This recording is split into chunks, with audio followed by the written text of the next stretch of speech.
you were doing things very differently during COVID. And I mean, I was loving it as somebody who is much more of a hard libertarian on the COVID policies.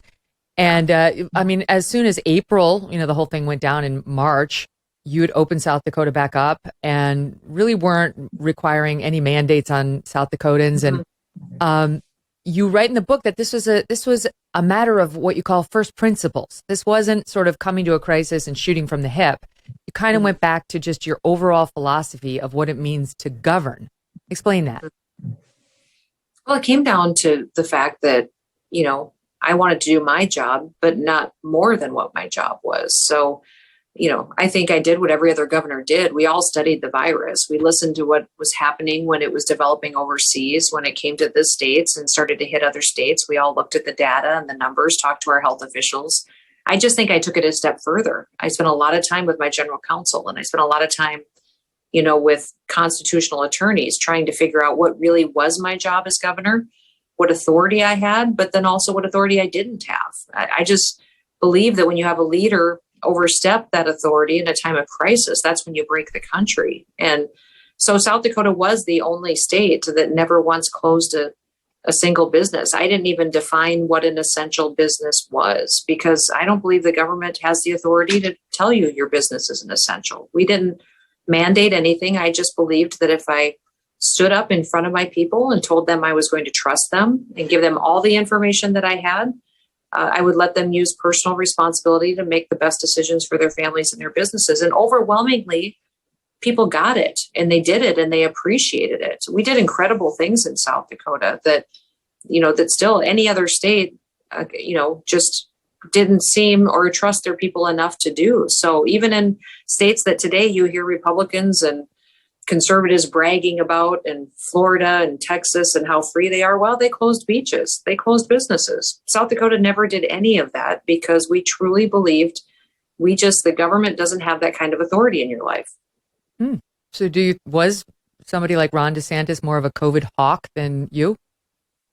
I wouldn't say a COVID hawk. I would just say we made different decisions, very different decisions. And I think that, what we did in South Dakota, I had one governor from a different state. I came to help him in his reelection this year, and he did a fundraiser with a couple of hundred people in his home state. And he stood up in front of that whole crowd and he said, the reason I asked Kristi to come here is because when she was the only one who refused to close her state down, he said it gave all of us as Republican governors cover. It gave us cover because she was the crazy one. And we all could let up on our mandates then. We could all say, oh, well, Kristi's doing it. Somebody else is doing it. So we can do this now too.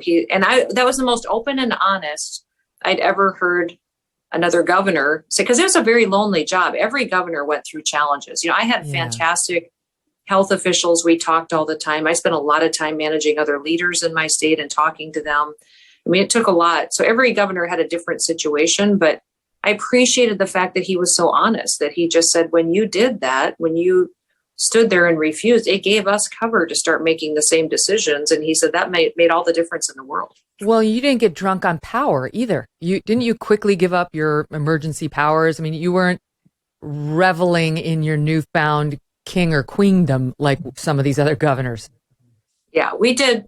When President Trump talked about the virus and having 2 weeks, everybody does an emergency declaration because that's what you have to do in order to have federal resources come into your state and help if necessary. And if you remember, in every state, they were telling people that they were going to lose hundreds of thousands of people were going to be dead.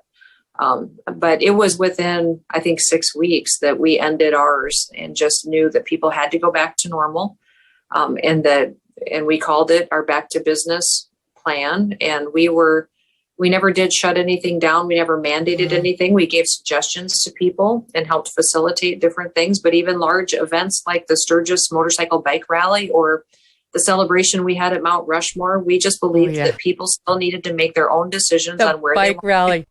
The MSNBC lost its mind over that. And, kept waiting for the massive COVID outbreak, which didn't come, just like it didn't come after the NFL opened up the huge stadiums and 40,000 people were next to each other, outside. And still the left told us this was going to be the next super spreader, all of them.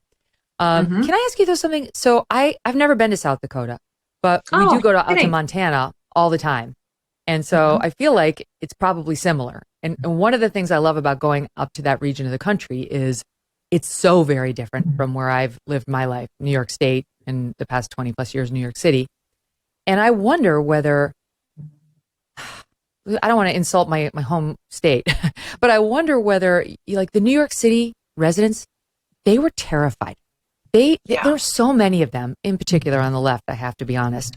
But not all. A lot of lefties kind of crossed over to independence as a result of the hysteria, who were like, if they had a governor like you, they would have cried in their soup every night. They needed direction. They didn't feel qualified to handle this without a governor or a government bureaucrat telling them how to do it. You got to Montana, it's like, I always tell this example, but just give it a small thing. Like New York was like, guns. Oh my God, no guns.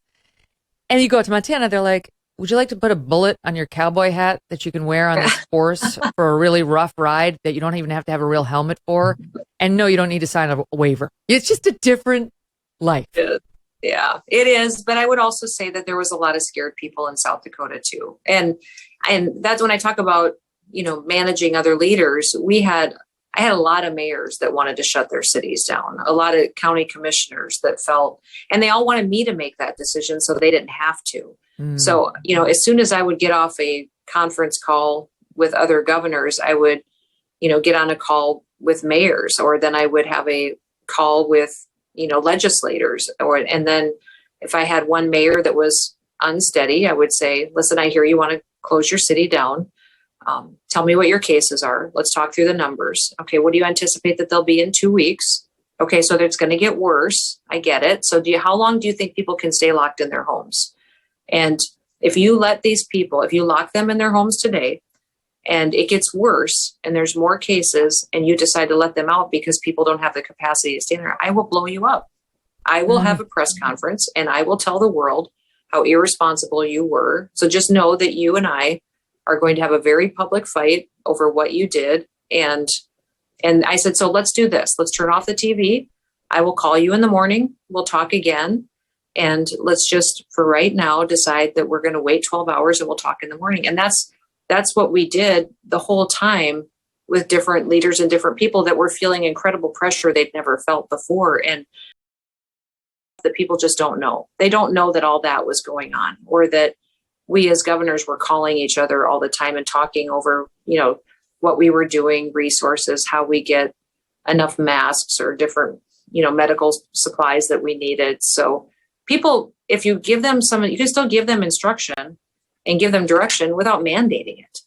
That's what I think. New York Governor Kathy Hochul wasn't on your list after she took over for Cuomo. Her little vaccinated necklace. Right.